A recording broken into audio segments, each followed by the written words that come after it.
الحمد للہ وکفا وسلام علی عبادہ الذین اصطفیٰ اما بعد۔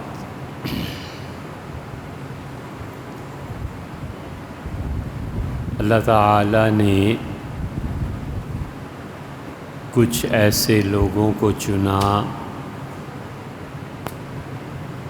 جن کا دل اللہ نے خود پاک کر دیا،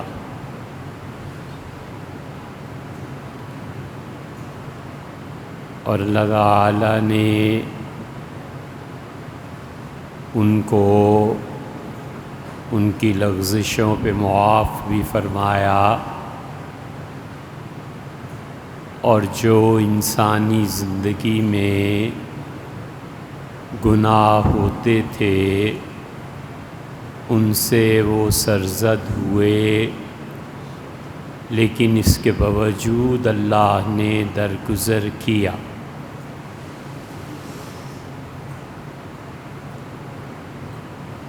حضرت عبداللہ ابن مسعود رضی اللہ عنہ ان لوگوں میں سے تھے،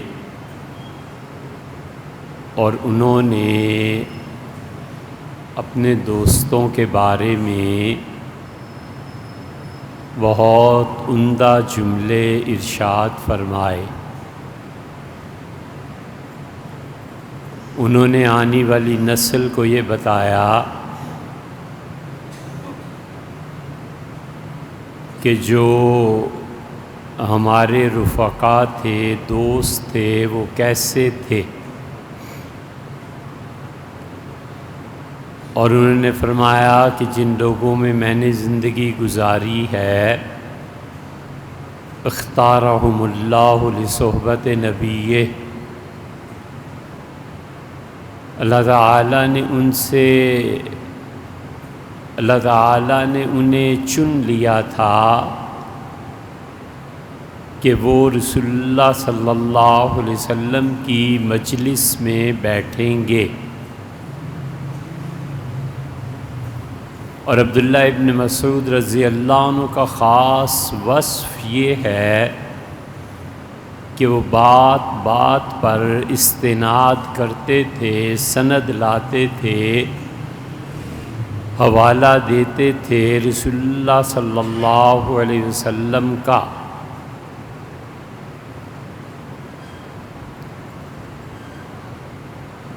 جنازے کی نماز میں حضرت رسالت مآب صلی اللہ علیہ وسلم کوئی 26 سے زیادہ دعائیں مانگتے تھے،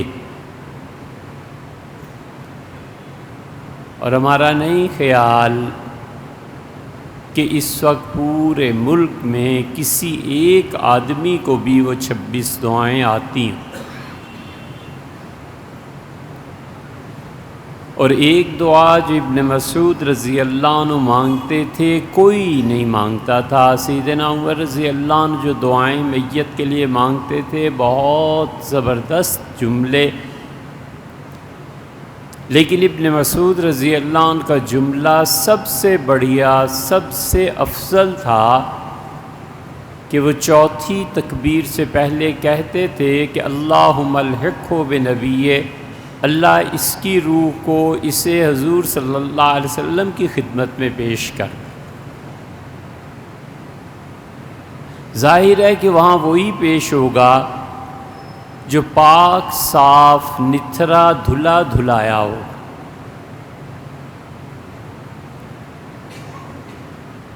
انہوں نے تعریف کی معاذ ابن جبل رضی اللہ عنہ کی۔ ایک تابعی کہتے ہیں کہ میں نے معاذ ابن جبل رضی اللہ عنہ سے ایک مسئلہ پوچھا۔ معاذ رضی اللہ عنہ یہ واحد صحابی ہیں، 1,10,000 سے زیادہ تو آخری حج میں تھے، ایک شخص یہ ایسا ہے۔ وہ کہتے ہیں میں تنہائی میں تھا، حضور صلی اللہ علیہ وسلم کے پاس بیٹھے ہوئے تھے، خدمت میں حاضر تھے، تو میرا ہاتھ پکڑا اور مجھ سے فرمایا کہ واللہ انی لأحبک یا معاذ، معاذ اللہ کی قسم تم سے بہت محبت۔ معاذ اس وقت کیا 18-19 برس کے رہے ہوں گے، تو وہ کہتے ہیں مجھے جھجک شرم سی آئی، تو مجھ سے فرمایا تمہیں ہم سے محبت نہیں ہے؟ میں نے کہا اللہ کے رسول کیوں نہیں؟ تو فرمایا کہو، اور پھر انہیں ایک تحفہ بھی دیا۔ یہ حدیث کئی مرتبہ سنائی۔ معاذ رضی اللہ عنہ سے کسی نے مسئلہ پوچھا تو انہوں نے کہا کہاں سے آئے ہو؟ اس نے کہا میں کوفہ سے آیا ہوں۔ انہوں نے کہا الیس فیکم صاحب النعلین والطہارہ والوسادہ؟ وہاں سے آئے ہو کوفہ سے اور مسئلہ مجھ سے پوچھتے ہو؟ کیا تمہارے ہاں وہ نہیں ہیں جن کے پاس حضور صلی اللہ علیہ وسلم کا تکیہ، مسواک اور جوتے ہوتے تھے؟ یہ بہت اہم بات ہے کہ حضور صلی اللہ علیہ وسلم کو جب بھی سونے کی ضرورت پیش آتی تھی، ایک خادم ان کا بستر ساتھ لے کے چلتا تھا تاکہ کہیں بھی وحی آ جائے، کہیں لیٹنا پڑ جائے، سونا پڑ جائے تو بستر بچھا دیا جائے۔ وضو کرنا ہوتا تھا تو مسواک حاضر،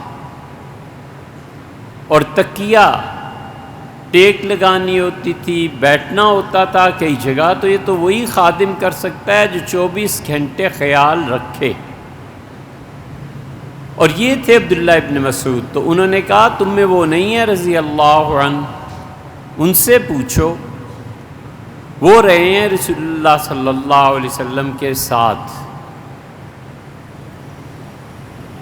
معاذ بڑی گہری اور حکمت کی باتیں کرتے تھے، بڑے حکیم، بڑے دانا تھے۔ 37 سال کے تھے، طاعون میں شہادت ہو گئی تھی، اور جب خبر پہنچی ہے مدینہ منورہ تو سیدنا عمر رضی اللہ عنہ کے چنے ہوئے جو جرنیل جنگ میں تھے یہ تھے، ان کی شہادت ہو گئی، پھر ابو عبیدہ کی ہو گئی، پھر ایک اور کی ہو گئی۔ سیدنا عمر رضی اللہ عنہ پہ کپ کپی طاری ہو گئی، اور انہوں نے کہا میرے پروردگار میں کیا سن رہا ہوں، یہ سارے چلے جا رہے ہیں، ان کے بعد قیادت کون سنبھالے گا؟ اور پھر سیدنا عمر رضی اللہ عنہ نے بڑے دانشمند، بڑے دانا، ان کو بھیجا، حضرت ابو عبیدہ رضی اللہ عنہ کو کہا جاؤ اور سنبھالو۔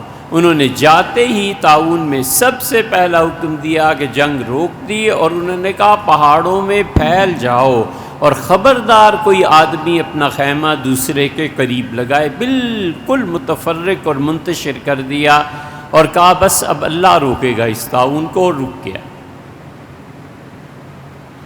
ابو عبیدہ رضی اللہ عنہ کی اپنی شہادت بھی وہیں ہو گئی۔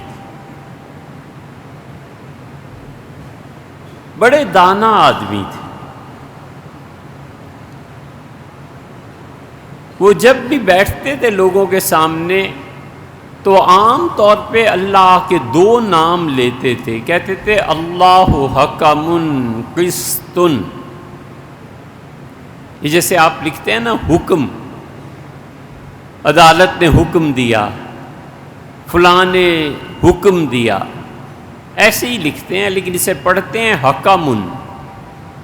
اور جیسے آپ لکھتے ہیں نا کہ قسط کی ادائیگی کرنی ہے، بجلی کا بل قسطوں میں کروا لیا، تو اسے اسی طرح لکھتے ہیں قسط، مگر پڑھتے ہیں قسطن۔ اللہ حکمن، اللہ تعالی کل کائنات کا بادشاہ ہے، شہنشاہ ہے۔ اور پھر پڑھتے تھے اللہ حکمن قسطن، اور اللہ بہترین انصاف کرنے والا ہے۔ لوگ کہتے ہیں ہم ایک دن بیٹھے ہوئے تھے تو انہوں نے پوری نشست میں صرف ایک جملہ کہا،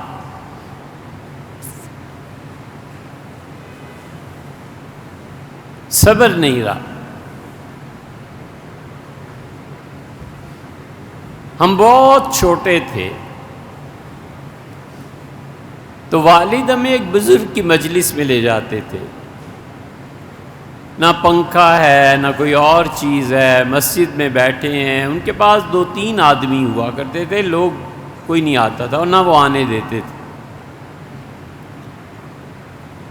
جمعہ ہوتا تھا کوئی 2 بجے اور عصر ہوتی تھی 6 بجے، 4 گھنٹے۔ اب بچے تھے، تنگ آتے تھے، گرمی تھی، پسینہ آتا تھا،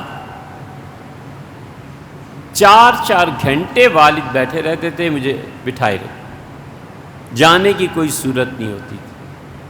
اور کبھی کبھی وہ 5 منٹ میں وہ بزرگ اٹھ کے چل پڑتے تھے، اور 4 گھنٹوں میں کبھی ایک جملہ کہتے تھے، 2 جملے، بس کچھ نہیں۔ یہ ہوتا ہے۔ نرگس کا پھول سال میں 1 مرتبہ آتا ہے۔ کہتے ہیں کہ شیرنی کے بچے کم ہوتے ہیں، معلوم نہیں، لیکن گھنٹوں کی مجلس میں کوئی ایک کام کی بات مل جائے جس سے انسان کی زندگی بن جائے تو پوری زندگی ایک طرف اور ایک مبارک جملہ ایک طرف۔ معاذ رضی اللہ عنہ چپ بیٹھے رہتے تھے، پوری مجلس میں انہوں نے بس بیٹھتے ہوئے یہ کہا کہ اللہ حکم قسط۔ ان کا شاگرد کہتا ہے کہ میں دیکھ کے بڑا متاثر ہوا، بہت دبلے پتلے اور موتی کی طرح چمکتے ہوئے دانت اور سیاہ بال، مجھے اتنے اچھے وہ لگے کہ میں ایک دن ان کے بالکل قریب جا کے بیٹھ گیا۔ تو انہوں نے کہا کیا مسئلہ ہے؟ میں نے کہا مجھے آپ بہت اچھے لگتے ہیں۔ تو انہوں نے میری کمر پہ ہاتھ مارا اور انہوں نے کہا حضور صلی اللہ علیہ وسلم فرماتے تھے کہ جو لوگ اللہ کے لیے محبت کرتے ہیں، جس دن کوئی سایہ نہیں ہوگا، خدا انہیں اپنے عرش کے سائے میں جگہ دے۔ پھر میں نے ان کی کمر پہ ہاتھ رکھا، پھر میں نے گلے لگایا۔ تو معاذ رضی اللہ عنہ نے بس پوری مجلس میں ایک جملہ کہا، وہ بیٹھے اور کہا اللہ حکم قسط، بس پھر چپ ہو گئے، اور پھر کہا ہلک المرتابون، برباد ہو گئے وہ لوگ جو شک کرتے ہیں۔ چھٹی۔ حضرت معاذ رضی اللہ عنہ نے ہم سب انسانوں کی ایک بنیادی کمزوری کی طرف اشارہ نہیں بلکہ صراحت فرمائی، اور انہوں نے کہا کہ جو لوگ شک کرتے ہیں برباد ہو گئے۔ اس شک سے اعتراض جنم لیتا ہے،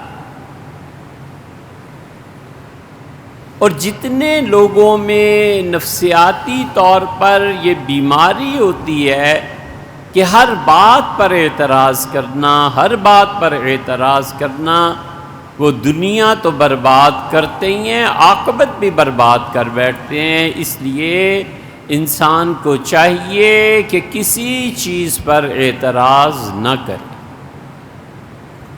بس چپ رہے۔ ہزاروں قابل اعتراض حرکتیں صبح سے لے کے شام تک وہ دیکھتا ہے، اپنی اولاد ہے تو اس کی تربیت کے لیے اعتراض کرے کہ بیٹے ایسے نہیں، ایسے کرنا۔ نہ ڈانٹ ہے، نہ مار ہے، نہ غصہ ہے، کبھی غصہ کرنا بھی پڑ جائے چھوٹوں پہ تو مصنوعی طور پہ غصے کو طاری کرنا ہے۔ حقیقی غصہ ختم کرنا ہے۔ شیخ ہے، مریدوں کی کسی بات پہ ناراض ہوتا ہے، تربیت کا حصہ ہے۔ ماں ہے، اولاد پہ اعتراض کرتی ہے، تربیت کا حصہ ہے۔ استاد ہے، شاگرد پہ اعتراض کرتا ہے، تربیت کا حصہ ہے۔ جہاں تربیت کا کوئی تعلق نہیں ہے اس انسان کے کسی اعتراض کے متعلق جو اس کی ذات تک ہے، نہ اللہ نے قیامت میں تم سے پوچھنا ہے، نہ اللہ تعالیٰ نے دنیا میں تمہارا اس سے کوئی تعلق رکھا ہے، چپ رہے بس۔ ایسا فعل جس سے معاشرہ متاثر ہوتا ہو وہاں اعتراض کا حق بنتا ہے، یا تو تربیت میں بنتا ہے، یا جس سے معاشرہ متاثر ہوتا ہو وہ اعتراض کا حق ہے۔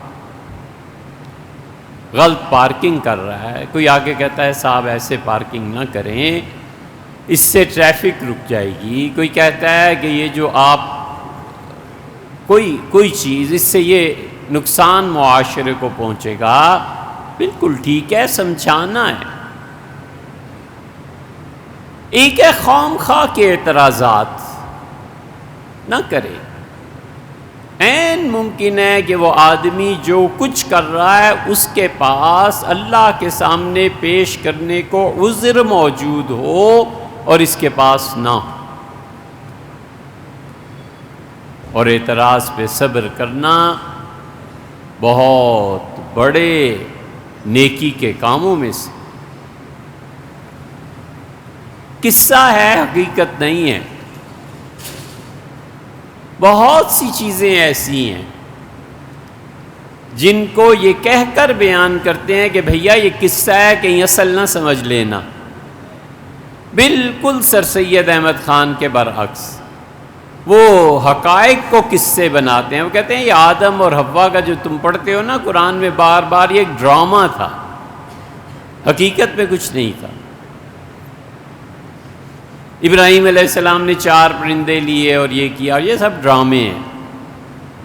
یہ کوئی اب کہہ کے دیکھے کہ ڈرامہ ہے تو لوگ لتے لیں اس کے۔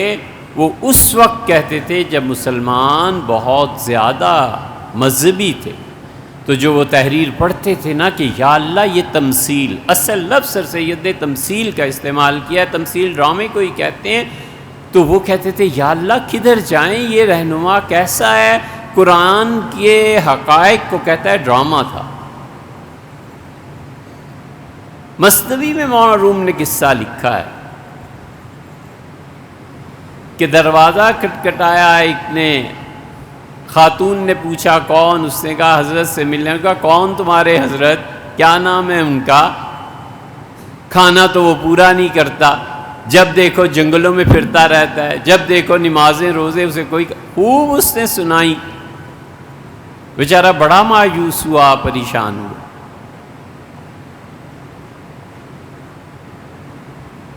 آخر اس سے کہا کہ مر گیا، کہیں جنگل میں گیا ہوا ہوگا، جاؤ دیکھو ڈھونڈ لو۔ وہ چل پڑا۔ قصہ ہے نا، تو مولانا روم مثنوی میں بتانا چاہتے ہیں کہ اعتراض پر صبر کرنے سے کیا ہوتا ہے۔ تو انہوں نے دیکھا کہ اپنے شیخ کو کہ حضرت آ رہے ہیں اور شیر پر سوار ہیں، اور ہاتھ میں ایک کوڑا پکڑا ہوا ہے، اور وہ سانپ ہے بہت بڑا، اور شیر ادھر ادھر ہوتا ہے تو وہ سانپ سے اسے مارتے ہیں۔ وہ حیران رہ گیا اور اس نے کہا حضرت یہ مقام آپ کو کیسے ملا؟ تو اشارہ فرمایا اور کہا وہ سب کچھ سن کے صبر کرنے سے۔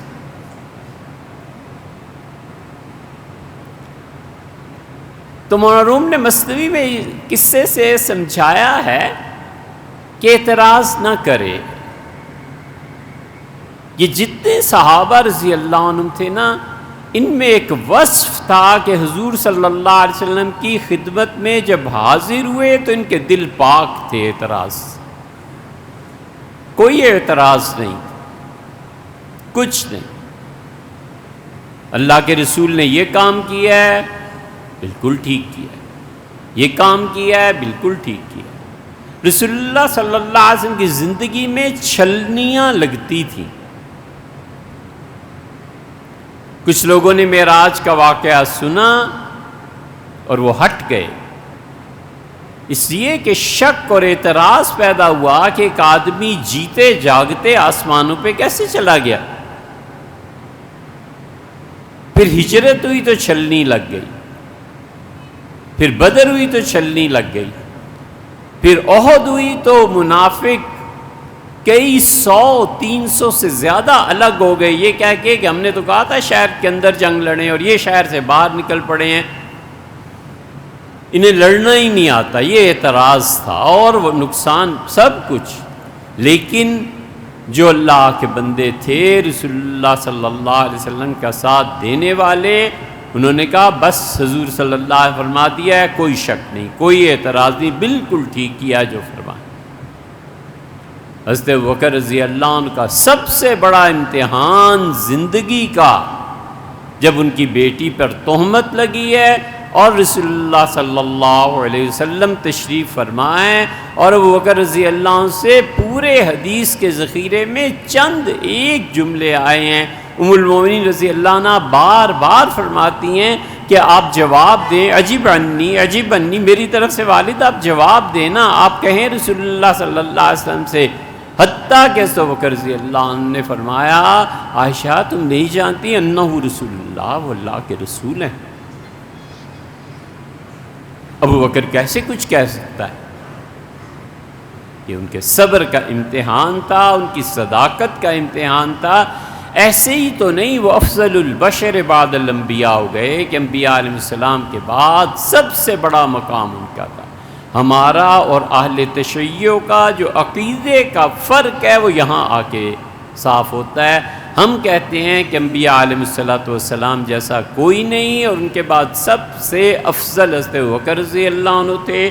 وہ کہتے ہیں کہ اللہ ہے، پھر محمد صلی اللہ علیہ وسلم ہے، پھر سیدنا علی رضی اللہ عنہ ہے، ابراہیم، موسیٰ، عیسیٰ، یہ سب کے سب نچلے درجے کے لوگ ہیں، علی ان سے افضل۔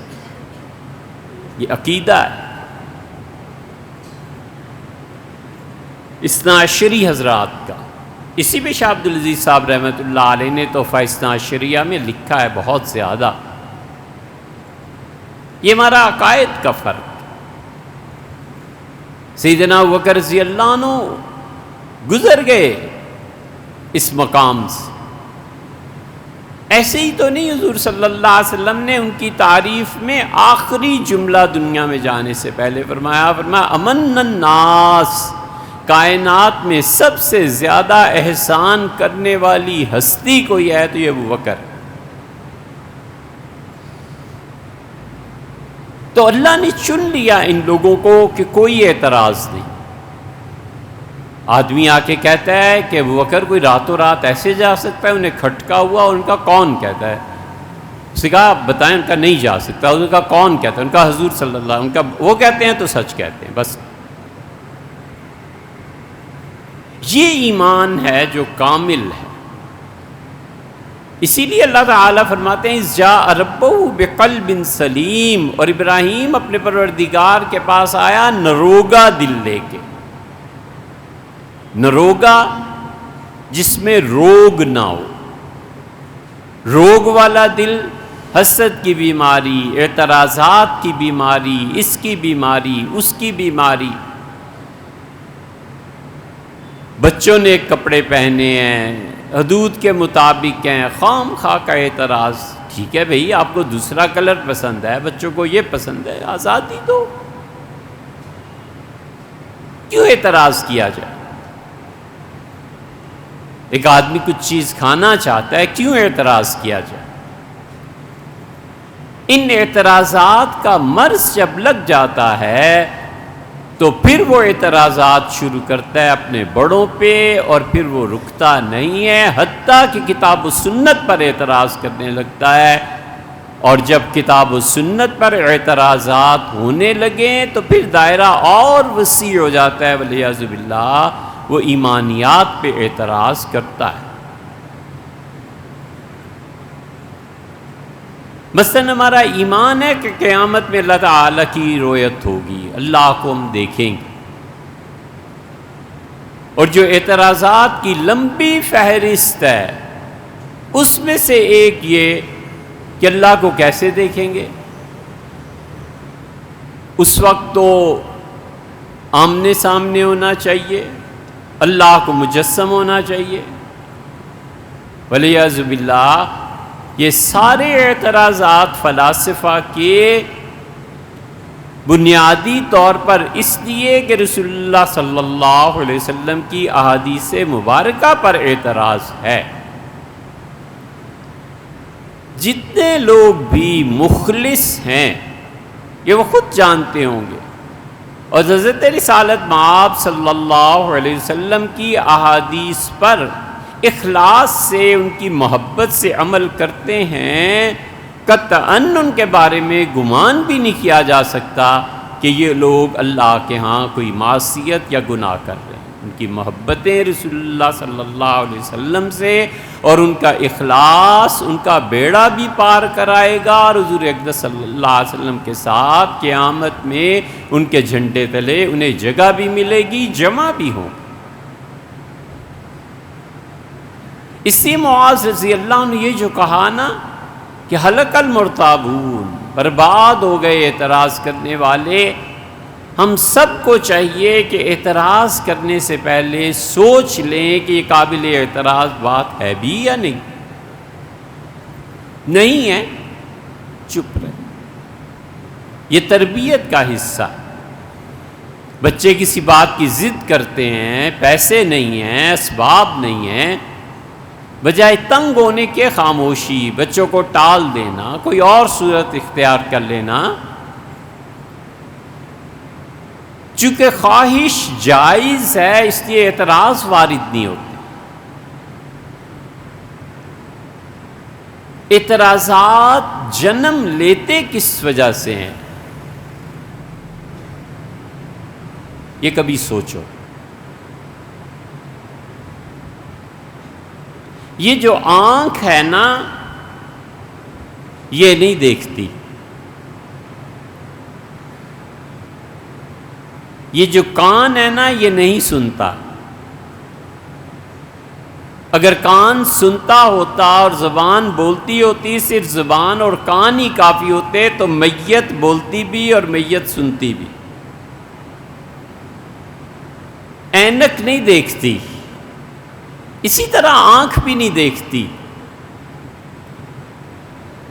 آنکھ روشنی کی محتاج ہے، روشنی آتی ہے پھر دیکھتی ہے۔ موٹی موٹی چیزیں دیکھنی ہو تو 0 کا وولٹیج بلب بھی کام کر جاتا ہے، اور زیادہ باریک چیزیں دیکھتی ہو تو 100 کا بلب لگانا پڑتا ہے۔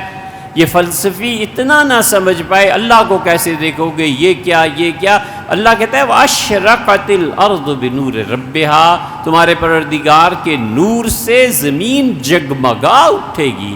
تو جب زمین میں جگمگاہٹ، نور ہی نور پیدا ہو جائے گا تو باریک سے باریک چیز بھی دکھائے گی۔ اللہ لطیف ہے، پھر اللہ کیوں نہیں دکھائی دے گا؟ یہ اسی لیے جگمگائے گی کہ ان کا پروردگار دکھائی۔ آنکھ نہیں دیکھتی، کوری ہے، کان نہیں سنتے، اور اسی طرح زبان نہیں بولتی۔